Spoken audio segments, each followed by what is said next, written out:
Fideo dosbarth chwith ar gyfer mathemateg A2 uned 4. Defnyddio fectorau 3 dimensiwn. Fectorau mewn 3 dimensiwn.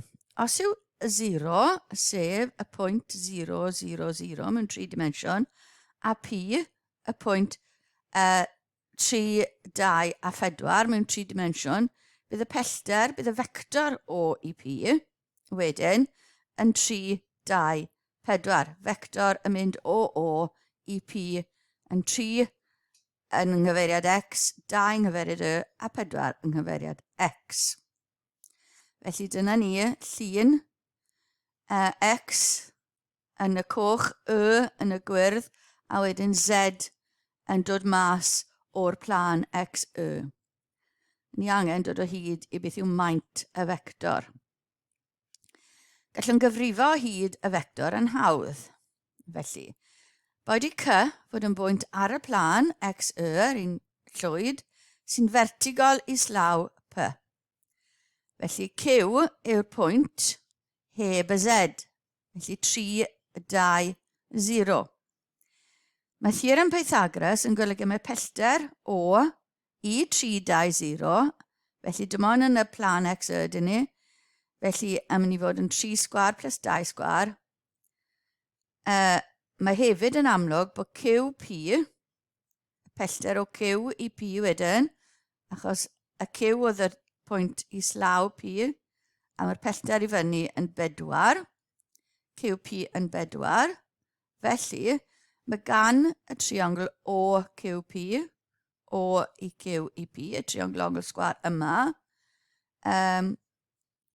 ac wrth Q a OP yw'r hypotenuse.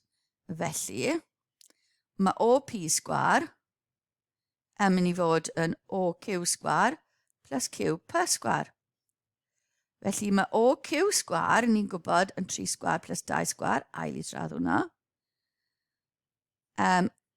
So OQ sgwar yn mynd i fod yn 3 sgwar plus 2 sgwar yn unig, a wedyn plus QP sgwar yn plus 4 sgwar.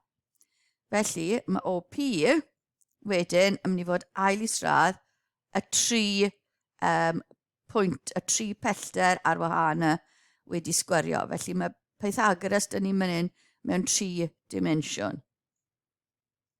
Felly, hyd y vector 3, 2, 4 yw pob elfen wedi sgwario a cymeryd ail isradd. A gallwn ni ymestyn hwnna i roi maint neu hyd y vector PQR yn gyffredinol yn mynd i fod yn P sgwar plus Q sgwar plus A sgwar, R sgwar, ail isradd hwnna i gyd.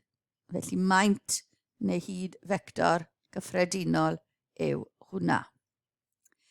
Mewn 3 dimensiwn, mae'r llythrennau A, J, K yn cynrychioli'r vectorau uned, 1 yng nghyfeiriad x, 1 yng nghyfeiriad y, a 1 yng nghyfeiriad z. Felly I, J a K ydyn ni. Felly mae'r vector 2, 3, 4 yn gallu cael ei ysgrifennu fel 2i plus 3j plus 4k. Mae yna llai o le ar y tudalen. Gallwn ddefnyddio reolau mecaneg, hafaliadau cyflymiad cyson, deddfau Newton, rydym wedi defnyddio ar gyfer median mewn 1 neu 2 dimensiwn, a cael eu cymhwyso hefyd i fidian mewn 3 dimensiwn. Felly, enghraifft gyntaf. Yn y gofod, mae yna 3 orsaf ofod, O, A a B, a cymerwn ei bod yn ddisymud mewn perthynas ei gilydd.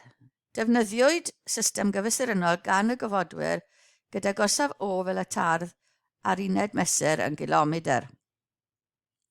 Bod i A gael cyfesurynnau 500, 320 a 140. A mae dadleoliad B o A yw 250i minus 500j minus 300k. Darganfyddwch pellter yr orsaf B o O. Newn ni hwnna yn gyntaf. Felly I yw'r pwynt yna, yn ôl yn cyfesurynnau, a mae A i B mynd o A i B yn 250 minus 500 a 300 yn y 3 cyfeiriad. Felly, mae B yn mynd i fod yn adio rhain wedyn ni, a ni'n cael 750 ar gyfer B, minus 180 ar gyfer yr cydran Y, a wedyn ni minus 160 ar gyfer y cydran Z. Mae'r B y pwynt yna. Ni angen y pellter B o O, felly O i B. Ni angen y vector O i B gynta, felly mae ysgrifennu hwnna fel vector, a ni'n cael y vector yna. Ni angen y pellter nawr, felly ni'n mynd i gymeryd Pythagoras mewn 3 dimensiwn, felly sgwario bob elfen a cymeryd yr ail isradd, a ni'n cael tua 788 kilometr. Ni'n gweithio mewn kilometrau. Mae gwennol yn mynd o O ac yn mynd yn agos iawn i A, wedyn yn mynd yn syth i B. Os cymerir y daith yma 2.5 awr, cyfrifwch cyflymder cyfartalog ar gyfer y wennol yn ystod y daith o O i B. Nawr cyflymder cyfartalog yw newid yn y dadleoliad, rhannid yr amser. Achos rhan 3 yw'r bianedd cyfartalog am ni fod, felly'r cyflymder cyfartalog ni am, felly'r dadleoliad yw yr vector O i B, y dadleoliad O i B dros yr amser, a O i B oedd 750 minus 180 a minus 160 rannid y 2.5, a ni'n cael 300 minus 72 a minus 64 kilometr yr awr. Cyflymder cyfartalog yn vector. Dyna mae'n gofyn am maint. Y bianedd cyfartalog yw newid yn y pellter y deithiwyd wedi rhannu dy amser. Y pellter nawr yn gwmws fel sydd wedi cael ei weithio allan. Felly pellter yn mynd o O i A, wedyn A i B. Felly ni angen y ddau bellter yna. O i A yw'r O i'r pwynt yma. Felly cymeryd Pythagoras y pwynt yna, a ni'n cael ail isradd hwnna yn 609.9 kilometr.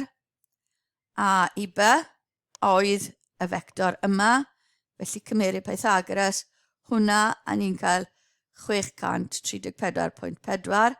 Adio rhain, dim vector sydd gyda ni yma, felly scalar sydd gyda ni yma, achos ni'n siarad am bianedd, does dim cyfeiriad gyda fe, felly adio'r un ar ran, rannu dy 2.5, a ni'n cael tua 498 kilometr yr awr.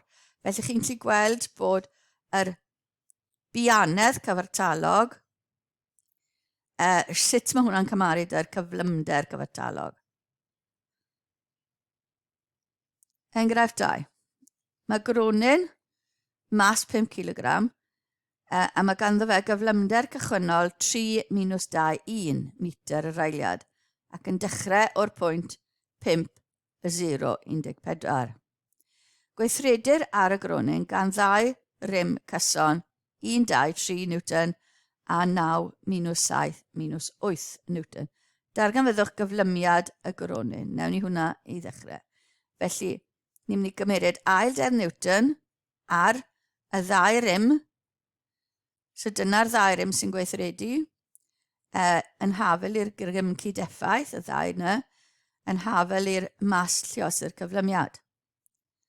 Felly'r mas yn 5, adro'r 2 rym, rannid y 5, a ni'n cael bod A yw 2 minus 1 minus 1. Y vector ar gyfer y cyflymiad yw hwnna.